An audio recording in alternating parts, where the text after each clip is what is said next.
everyone, welcome back to my channel. My name is Kendra and today I'm going to be doing my October book buzz. And this is a series where I talk about new releases that come out this month that I'm interested in. It doesn't mean that I'm going to run out and buy these books. It just means that I'm interested in them and I may pick them up, more than likely from the library. And I'll just be giving you a really brief synopsis or just a tagline from the synopsis of each of these books. So the first category I want to go through are adult thrillers and horrors, and the first one I'm interested in is Imaginary Friend by Stephen Chbosky, and I've seen some people reading this book here recently and have been enjoying it, and I've heard it's been really creepy, so that's really exciting. But the tagline on this book is, Christopher is 7 years old, Christopher is the new kid in town, Christopher has an imaginary friend. So I'm pretty excited to read this one. I know it's like super long, so that's kind of deterring me away from reading it immediately, but I do want to get into this book very soon. The next one I want to talk about is Drowning with Others by Linda Cure.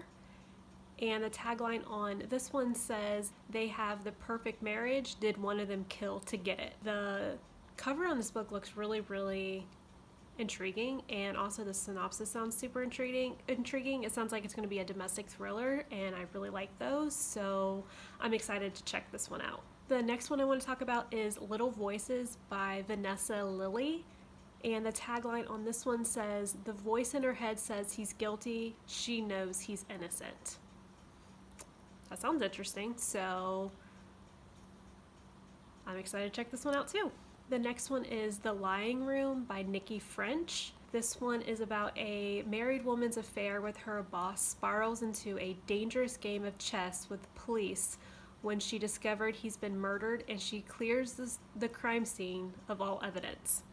One little secret between a married woman, her lover, and a killer. So the synopsis sounds super interesting.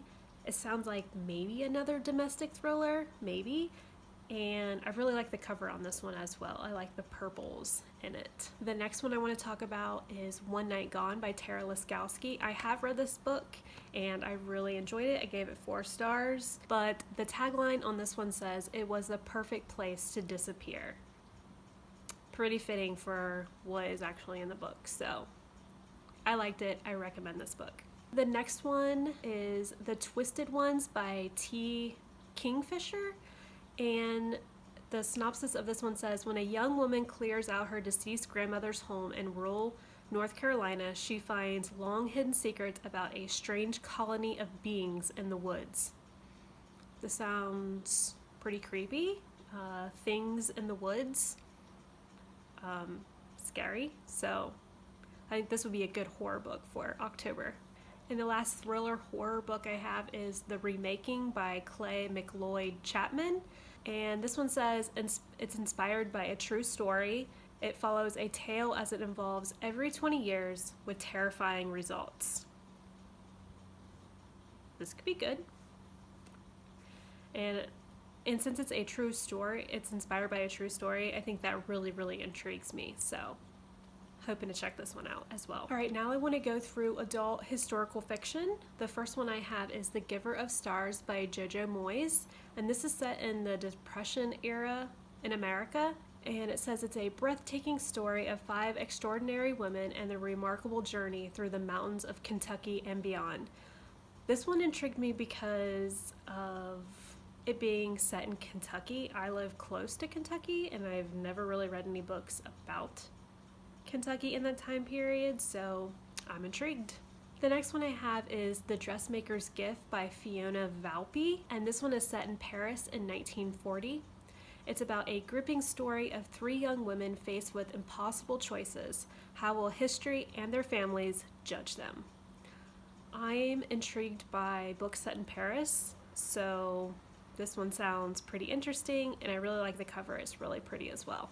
And this next one is a historical fiction paranormal, and it's called The Widow of Rose House by Diana Biller. And this is set in 1875 in the Gilded Age. A young widow restores a diplomated mansion with the assistance of a charming eccentric genius only to find the house and full of dangerous secrets. So when it's saying it's paranormal, I'm hoping maybe there's like a ghost story in there, or this mansion is maybe haunted. So that intrigued me.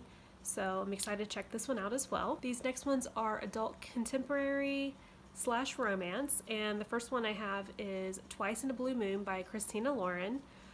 And I love Christina Lauren. I've read a few of their books and I really have enjoyed them. So I'm excited to check out their newest book. But this one is about Tate Jones travels with her grandmother from their small town in Northern California to London. But the vacation of a lifetime is wonderfully derailed by the appearance of two charming Vermont farmers, Grandfather Luther and his handsome grandson Sam.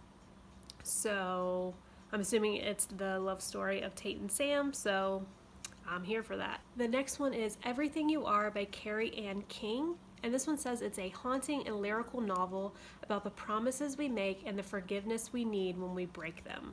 And this one sounds good too. And I love the cover on this one. It's really pretty with all the flowers. And the next one I have is If Only I Could Tell You by Hannah Beckerman.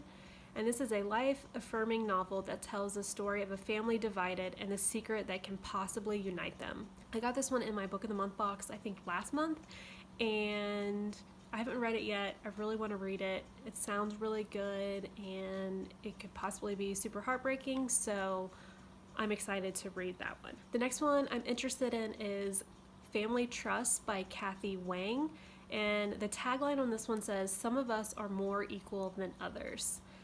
And it looks like it's just about a family.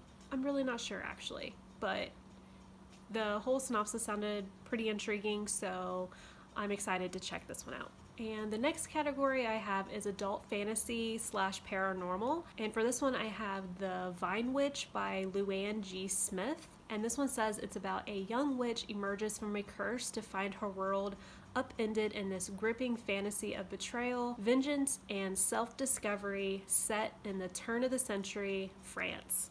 So I like books about witches and it's set in France, so this one sounds pretty interesting. So the next one is, I believe it's an adult fantasy. I'm not really sure what this is technically categorized. When I read the synopsis, it sounds more like a contemporary, maybe mystery thriller. I'm not sure, but this is Ninth House by Leigh Bardugo. So this one is about Alex. She is the most unlikable member of Yale's freshman class. Raised in Los Angeles by a hippie mother, Alex dropped out of school early and into the world of shady drug dealer boyfriends, dead-end jobs, and much worse. By the age of 20, and she is the sole survivor of a horrific, unsolved, multiple homicide. Some might say she's thrown her life away, but at her hospital bed, Alex is offered a second chance to attend one of the world's most elite universities on a full ride. What's the catch, and why her? So when it talks about the multiple homicide, I'm kind of assuming that it might be a thriller, and it really, I don't know. Like I said, I'm not really sure what this is technically categorized, but anyways, this one sounds pretty interesting, and I'm hoping to check this one out pretty soon. All right, now I want to go through some YA books that I'm interested in, and this one is a YA historical fiction, and it is The Fountains of Silence by Ruta Sepetys. And this is set in Madrid in 1957. Under the fascist dictatorship of General Francisco Franco, Spain is hiding a dark secret.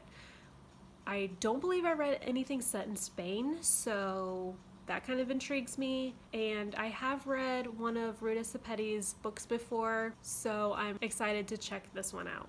And I also got this one in my Book of the Month selection for this month. So I have this one, so hopefully I'll be getting to this one pretty soon. The next one is a YA thriller, and this is The Furies by Katie Lowe. And this one is about a girl trying to fit in whose obsessive new friends and desperation to belong leads her to the places she never imagined, dark, dangerous, and possibly even violent. And I'm usually not a big fan of YA thrillers. However, this one does sound interesting, so I hope to get to this one. And the next one I have is Now Entering Addamsville by Francesca Zapata. And it says Zora has been framed.